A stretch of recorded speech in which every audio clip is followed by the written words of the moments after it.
Hi friends, it's Rachel here. Welcome back to my channel. Today's video is all about getting right with Rach. As I transformed this garage space today, I thought you could come along and see my method to the madness. Let's get started. First step that I always take when I get into a new space is just to take the time to plan and brainstorm about the space and what I kind of want the end goal to look like. When I think about my end goal, I always think about the problem I'm having with it right now.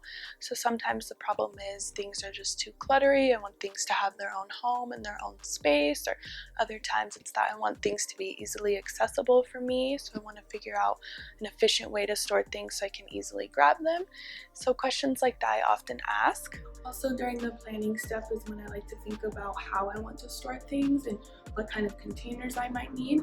I find that if I think about this now, it helps me so much more down the road. I can just start organizing and know that things are going to have a home instead of starting, getting things into the right piles and then like, oh wait, I need to figure out how I'm going to store things. So it's way easier to start up front.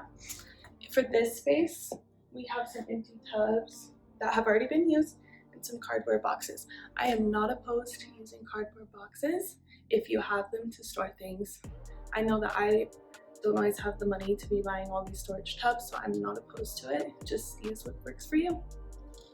Second step in my process is definitely the most dreaded, but I think it can sometimes be fun, and it is going through your stuff. I think it's most dreaded just because it does take time, but it's totally worth it. And then it's also so fun because if you're like me, I have stuff that I forgot I bought and it's like reopening a present. It's a good feeling. So that's the next step. Third step can also be done simultaneously with the second step, and that's just categorizing. During that planning step, I like to think about, when I'm thinking about the end goal, I like to think about where things are going to end up.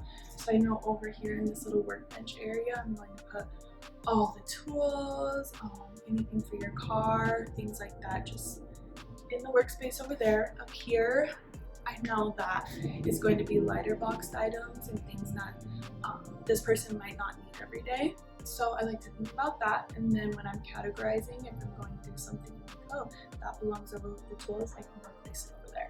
It does get a little bit of a hot mess, which is totally fine, because if you did your planning, you'll have the bins to put things away as soon as you can, and it's like nothing ever happened.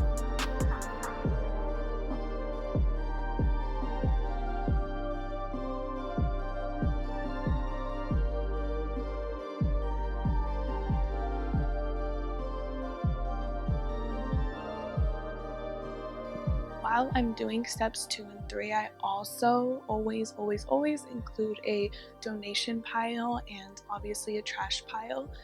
Having a donation pile to me just makes me feel less guilty about giving things away. I always think that I might not need it, but someone does somewhere. That's why it's out there.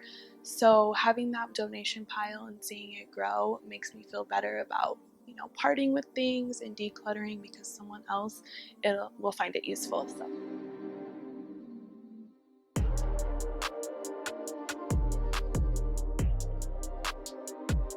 Okay friends, so I just want to give you a little update on how the process is going. As you can see, I have cleared that huge pile of boxes that were right in the middle, and we have made, through the process, you always build up a pile of empty boxes. That's good. That means you are getting rid of things and detoxing and cleansing like I talked about.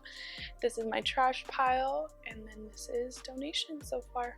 So now I'm ready for the next step. Right, I'm officially on step number 4 of my method. So the garage is kind of a unique place because you end up storing things out here most of the time. So all these boxes were already ready to be stored. So those were easy to put away, and now I'm ready to put things away in its place. So I've categorized and made piles, and like you can see at the workbench, I have a little bit of work to do just to put things in the right place. So that's what's coming next. During this 4th step, I begin my 5th step, which is labeling my storage containers. I find that labeling helps me find where a certain item is, but also keeps me accountable to put things back to where they belong.